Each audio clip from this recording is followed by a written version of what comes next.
मतलब एंजाइटी बेटा दो लोगों को मतलब अलग अलग तरीके से होती है। ठीक है, ये 5 मिनट की आपकी गाइडेंस है। कोई बच्चा मुझे ये बोलता ना मिल जाए कि सर मैं अब क्या करूं, मैंने अभी ज्वाइन किया। मैंने क्लियर बताया आपको। यहां पर बेटा उन बच्चों के लिए मतलब एक रिक्वेस्ट मानो या उनको एक ऑर्डर मानो कि भाई देखो क्या हो गया है, अब आपको अपने आप को, काफी दिन हो गए पढ़ते हुए बैच में, हो सकता है आप में से कोई नया जुड़ा हो, काफी दिन हो गए बैच में पढ़ते हुए, अब अपने आप को एडजस्ट करो। अपना शेड्यूल बनाओ खुद का कि मैं इतनी से इतनी देर तक सेल्फ स्टडी करूंगा। जब तक आप सेल्फ स्टडी नहीं करोगे नहीं होगा, है ना। तो अपना एक सेल्फ स्टडी का प्लान भी अपना बना लो, ठीक है। उसके बाद हम लगातार आपको मोटिवेट करते रहेंगे, नई नई चीजें भी देते रहेंगे। लेकिन आपको अब ये कर लेना है कि भाई जितना पेस अब हम इंक्रीज करेंगे, पेस का मतलब ये नहीं कि एक दिन में पूरा चैप्टर पढ़ाऊंगा, एक्स्ट्रा क्लासेस भी पढ़ा सकते हैं।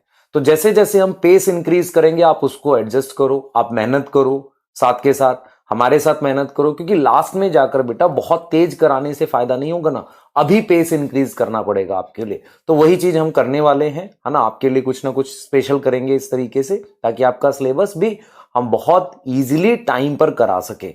आपका एफर्ट थोड़ा सा एक्स्ट्रा लगेगा। तो जो बच्चे जैसे कुछ डाउट जो बार बार पूछते हैं, आप में से जो भी बच्चे यकीन 2021 के थे, जिन्होंने लेक्चर देख रखे हैं, उन्हें आता है, तो डीपीपी जरूर सॉल्व करनी है। अगर आपको लगता है वो चैप्टर आता है तो पहले क्या करो, वो नोट्स की जो फाइल आती है वो उसको पढ़ लो। आपको लगता है कोई चीज नहीं समझ आई तो लेक्चर में से देख लो। दूसरा क्या करो, आपके पास जैसे यूट्यूब पे हमने लास्ट ईयर उम्मीद बैच पढ़ाया था, वहां से देख लो उसको शॉर्ट में करके। क्या डीपीपी आप सारी लगा पा रहे हो? अगर डीपीपी सारी लगा पा रहे हो तो फिर बेटा आपको जरूरत नहीं है फिर पूरा देखने की, ऐसा भी हम बोल सकते हैं आपको।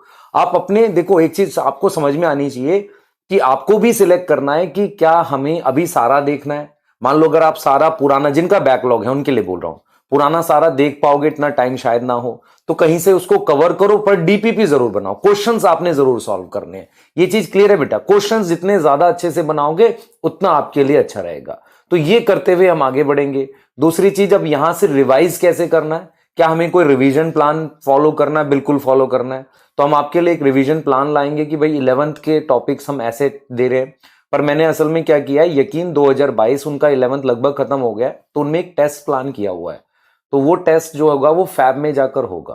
क्लियर है? तो आपके लिए भी क्या करेंगे, 11th का जितना आपका हो जाएगा 20 जनवरी के आसपास तक का, उसका एक टेस्ट हम लोग फैब में कंप्लीट, आपको सिर्फ बायो का, है ना। हो सकता है बायो के 180 क्वेश्चन या 200 क्वेश्चन का एक टेस्ट बना दे मैं और मनीष दुबे सर, तो वो कर सकते हैं आपके लिए।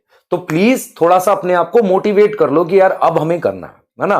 कुछ भी हो जाए मुझे सिलेक्शन लेकर रहना है, ऐसा एक अंदर से मोटिवेशन लाओ। जिसको नहीं आती है बेटा, नींद ज्यादा आती है, उसको समझना चाहिए कि यही वो टाइम होता है जहां सबसे ज्यादा संभालना होता है। दिसंबर, जनवरी, फैब, क्योंकि यहीं पर टाइम निकल जाता है हाथ से। फिर मार्च में तो रिग्रेट होता रहता है थोड़ा और पढ़ लेते, क्योंकि डिटेल स्टडी का यही टाइम है। उसके बाद तो रिवीजन का टाइम आ जाता है। सही है? क्लियर है बेटा? तो मैं उन बच्चों को क्लियर कर दूं जिन बच्चों ने लेट ज्वाइन किया है, जिनका बैकलॉग है, करने के तरीके निकालो। आपके पास दो तरह के चैप्टर हो सकते हैं, एक जो आपको पूरा आता है तो उसको कहीं से शॉर्ट में देख लो, पर डीपीपी जरूर सॉल्व करो। या आपको अगर उसमें बिल्कुल नहीं आता तो फिर 2x पे करके देख लो, लेक्चर को समझ आने लगेगा। नोट्स जरूर रिवाइज कर लो उसके, डीपीपी जरूर सॉल्व कर लो, जो जरूर से बोल रहा हूं। उसके बाद आपको बैकलॉग को कवर करने का एक समय बना लो, मैं इतने महीने में या 1 महीने में कर लूंगा। करंट के साथ चलो, जब भी किसी में नया चैप्टर स्टार्ट होता है उसको पकड़ के प्रॉपरली पढ़ने लगो। ठीक है? जो बच्चे जस्ट जुड़े हैं उनके लिए बता दूं, तबीयत बिल्कुल ठीक है, अब हम पढ़ा सकते हैं आपको। पूरा एफर्ट करेंगे, एक्स्ट्रा असाइनमेंट, डीपीपी जो भी है सब कुछ देंगे। आपका 20 जनवरी तक जो भी 11th का सिलेबस हो जाएगा उसका कंबाइंड टेस्ट एक आपको फैब में, 1 या 2 टेस्ट हम लोग आपके कराएंगे फैब में। तो आपको मैं पहले बता के चल रहा हूं, फैब फर्स्ट वीक या सेकेंड वीक में वो टेस्ट मैं कराऊंगा खुद से। आपको किसी संडे को डालूंगा वो टेस्ट, पहले से ही इन्फॉर्म कर रहा हूं।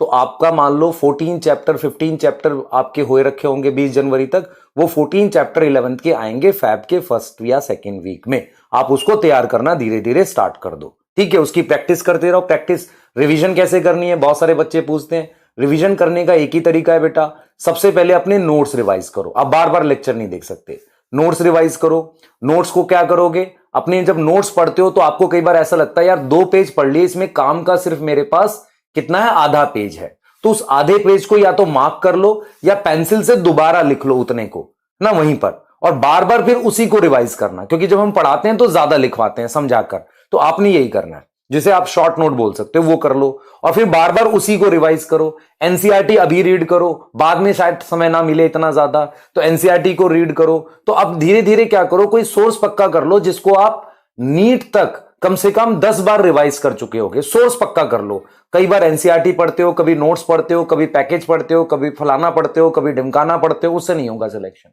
ठीक है, ये 5 मिनट की आपकी गाइडेंस है। कोई बच्चा मुझे ये बोलता ना मिल जाए कि सर मैं अब क्या करूं, मैंने अभी ज्वाइन किया। मैंने क्लियर बताया आपको, पुराने कवर करने की कोशिश करने के तरीके करने। दूसरा, सर मैं बीमार हो गया, तो मैं भी तो था, तो क्या हो गया, लाइफ में लगा रहता है, मेहनत करनी है हमने। तीसरा, रिवीजन कैसे करनी है, नोट से करनी है, बार बार लेक्चर नहीं देखना हमने, एक बार समझ लिया ठीक है, उसमें जो वीक लगता है उसी को देखना है दोबारा से। ठीक है, नोट्स रिवाइज करना है। क्या मुझे डीपीपी दोबारा बनानी चाहिए? बिल्कुल बनानी चाहिए, देख कर बनानी चाहिए, बिना देखे सॉल्व करो उसे। जो प्रॉब्लम फंस रही है उसको चेक करो। ठीक है, उसी में से आएगा पूरा पेपर आपका। मुझे कौन से सोर्स बनाने चाहिए? 2 ही सोर्स होने चाहिए, एनसीईआरटी और आपके नोट्स। उन्हीं को बार बार रिवाइज करो। सर मैंने नोट्स नहीं बनाए, तो भाई कहीं एनसीईआरटी में ही लिखा होगा, उसको रिवाइज कर और उसी को बार बार रिवाइज कर। 10 से 15 रिवीजन तेरी नीट तक होनी चाहिए, तभी तेरा सिलेक्शन होगा, कोई डाउट नहीं रखेगा।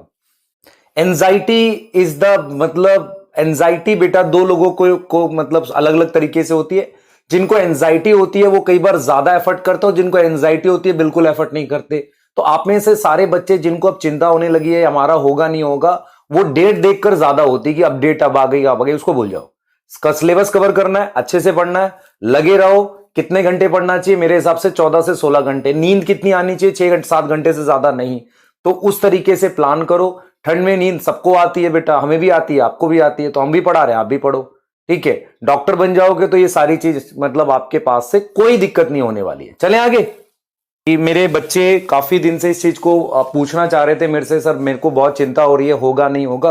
बेटा वैसे तो नहीं होगा, अगर चिंता करेगा बिल्कुल होगा, अगर तू एफर्ट करेगा। ठीक है, और हम तेरे साथ हैं आखिरी तक, है ना। अगर आप ये मान के चलो कि आखिरी दिन भी 2 दिन पहले भी मैं आपको कुछ ना कुछ पढ़ा रहा हूँ कि देख बेटा ये देख ले, इसमें से आएगा। पर वो ये उस बच्चे के लिए है जो अभी पढ़ रहा होगा, ये उस बच्चे के लिए नहीं होता जिसने पूरे से। देखो हम लोग एक टॉपिक लेकर आए थे हम लोग यूट्यूब पे कि लास्ट टाइम रिवीजन का, LTR करके। तो LTR में क्या था मैंने बताया था, लास्ट टाइम इसको देख जाना। पर ये उन बच्चों के लिए था जिन्होंने सारा पढ़ा हुआ है, हो सकता है किसी टॉपिक में गलती कर सकते थे, उनको बताया था मैंने, यार देख जाना यहीं पे मिस्टेक करोगे, वो था। ये उनके लिए नहीं था जिन्होंने कुछ नहीं पढ़ा और लास्ट में वही पढ़ने की। ये बोर्ड का पेपर थोड़ी है यार कि पास होना है हमने यहां पर सिलेक्शन लेना है ना। सिलेक्शन कैसे होगा? रैंक से होगा सिलेक्शन, हमारे पास मार्क्स से होगा।